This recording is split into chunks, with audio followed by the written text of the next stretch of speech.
all can't be billionaires, and the way the billionaires keep staying billionaires is by exploiting the rest of us. Chale, let's talk.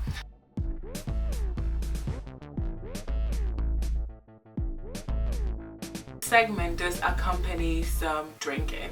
Shout out to Chale for getting me this wine for my birthday. The documentary that aired on Channel 4 on Tuesday, Lagos to London, Life of the Super Rich. So cheers and let's take a look at this. So if this documentary gave you some sense that somehow if you worked harder you become a billionaire, that is false. So Lagos to London, Britain's new super rich. I didn't actually watch the show, so I was talking to a friend of mine who messaged me, and I'll get into why she messaged me, and then I ended up watching the show later on 4D. I'll link it in the description box. I do want to say though, I think you can only watch it if you reside in the UK. The first super rich stars, for lack of a better word, we saw were Cuppy and Temi Adetola, who are billionairesses. Their father has his fortune in Nigerian oil. Talked about how she went to an exclusive show in Rome, and had a tour of the Vatican with Mr. Valentino, and she's very into high-end fashion. On the show was Alexander Amusu, who made his fortune. So he's a self-made. He's not like an heiress to any super rich parents. He made his fortune through selling R&B ringtones, and he likes to emphasize the point that he's a self-made billionaire. But what he does now is he flocks diamond encrusted Blackberries and Lamborghini keys.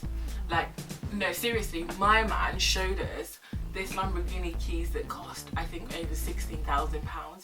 But they were the keys, they were not even the car, right?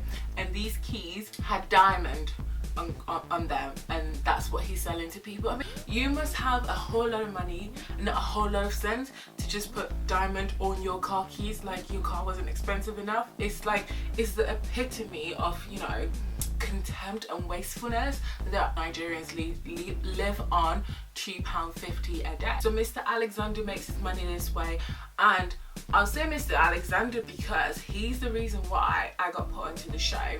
Shout out to my friend Hanan, who called him out because Hanan and other people used to work for him at OK Nigeria, and he did not pay them. Oh, I guess that's how you stay rich then, when you don't pay people who work for you.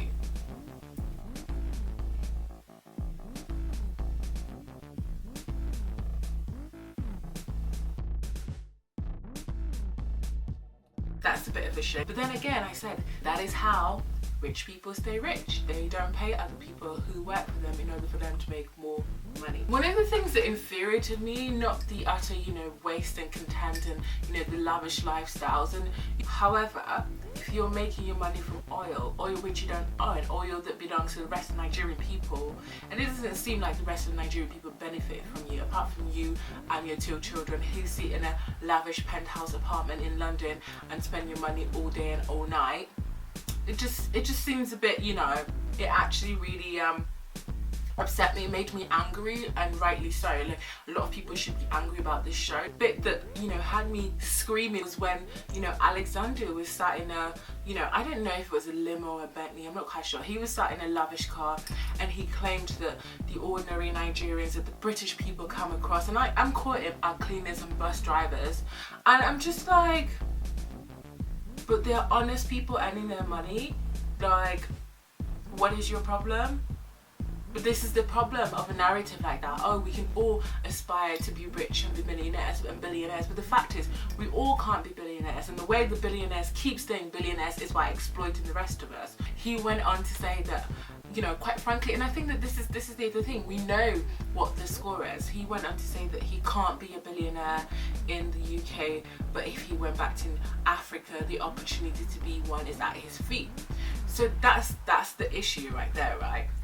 We know that we're exploiting our fellow Africans, Nigeria, be it Ghana, be it Angola, wherever, in order to make ourselves rich, and in order to come here and spend our money in this environment and make other people money whilst our people, you know, are living in squalor and in anguish. Because if it was really, really, truly about working hard, there are loads of people that we know on the continent that, you know, are not famous, are not huge, but actually work hard day in, day out. They should be billionaires if that is the principle, but that is not true. That is a lie. For me, it's very simple and very straightforward. We must be firm in saying that.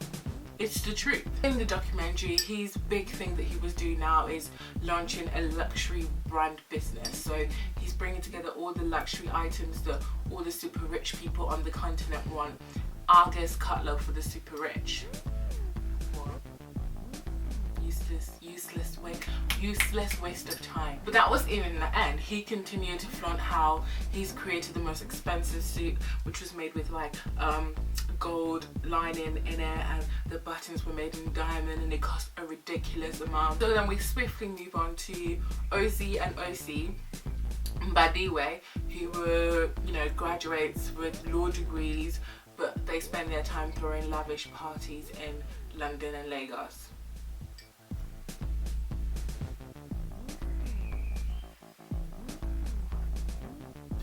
And then one of them even proclaimed that, you know, I'm a Nigerian and that's a fact, but I'm also English. Okay then, Niger English boy. People out here claiming to be somebody else than what they actually are. Okay then. Who is Temi Adetola's big sister. She has plans, she has ambitions. Also has 15 1000 Swarovski crystal beat headphones.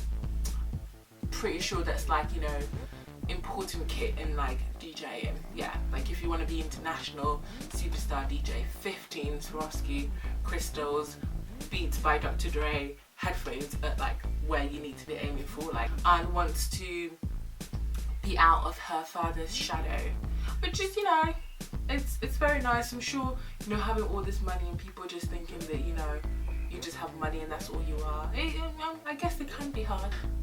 Get it, girl. You know, don't let the millions hold you back or your daddy, girl. Okay. But when the show finished, and whew, thank God the show finished, and I almost drank this wine yesterday to get through the show, trust me, but I didn't because I was saving it for this. I had thoughts, you know, I had questions, and I had questions I needed answers to, and, you know, I mulled them over, and this morning I think I came up with some of the answers. So my first question was like, why is the British TV channel interested in making a show about rich Nigerians?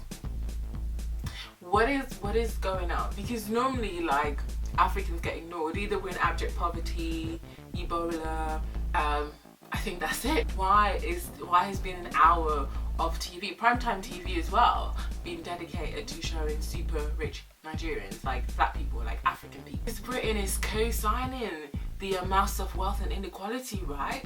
Because these people think they're next level now because they're on a British TV show, but actually what in turn is doing it is feeding into the narrative. They're not all poor.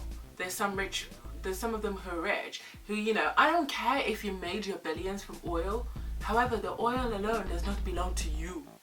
Whatever money that comes from the oil should go to everybody. Everybody in Nigeria owns the oil. Yes, you put the finances, the pipelines, but bruh, you are making triple gazillion times what you put in. What is stopping you from financing schools and building roads and stuff? No. We'd rather have private jets. We'd rather buy apartments in London and price other poor black people out of London, rather than, you know, give back to our communities, give back to our countries, and just out here with your 15, you know, 1000 Swarovski beat headphones, like, oh yeah. And for me, I just really feel like this really feeds into the discussion that's currently happening in the UK about the government and how much aid it gives. I saw this morning on the hashtag, somebody said, why are we giving money to charities to help people in Nigeria? It looks like they have a lot of money. I need a refill to get all of this because this is just such nonsense. The twins, they took us around their house and they showed us how their grandfather was involved in the independence movement.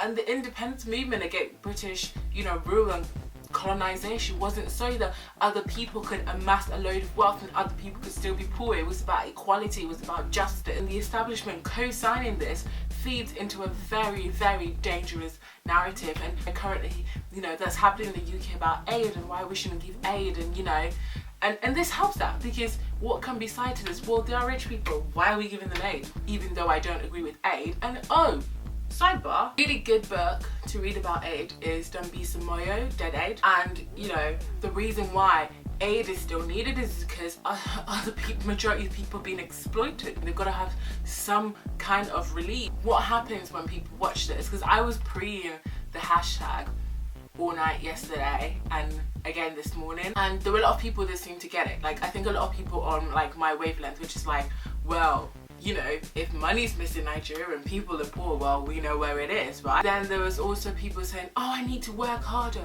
What we need to do is work harder. Oh, I'm so inspired. Really? That inspires you? It doesn't make you angry that this is wrong? All people need to do is work really hard in order to make it, which is a lie. Oh my God. We can't all be billionaires. It's impossible. It's spiritually impossible. We can't all be rich, all my people. We can't all be rich. It breaks my heart, it really does.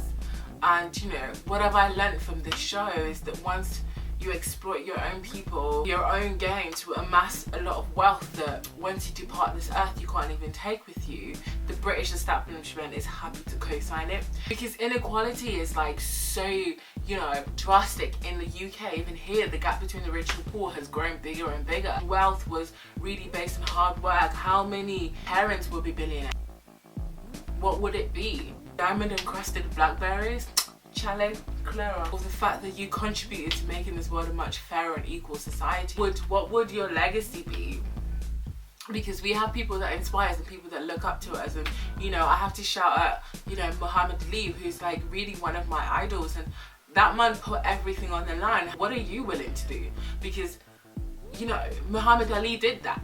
What we need other people to do what he did. What are we willing to do to stand up for the things we believe in, to stand up for peace, to stand up for equality, and to stand up for justice? What are we doing about that? It's my own little way of fighting back, and yeah, I hope that you can join me, because we have to call this shit out, because it's that much. Thank you very much for watching. This is the first video for the news segment. I'm Ghanaian, I'm African, don't get it twisted. I assimilate very well. You know, you gotta bring equality, peace and justice to your people. So thank you so much for watching. Give this video a thumbs up if you like it. If you don't do anything, that'd be great. Yeah, comment and let me know what you think. Hit the subscribe button, hit it. You can find me on Twitter and it's Barbara and Toomey. All of this will be in the description box. You can follow me on Instagram and that's the same. You can find me on Facebook on my like page and that's the same. If you want to keep up with me, Twitter, Instagram and like my page. And thank you very much for watching. In the next video I shall be talking about the disappearance of dark-skinned women in Afrobeat. I'm going to need 2 bottles of wine for that. Bye! I have my wine, diamond encrusted blackberries. I have to keep coming back to the blackberries because blackberries are dead.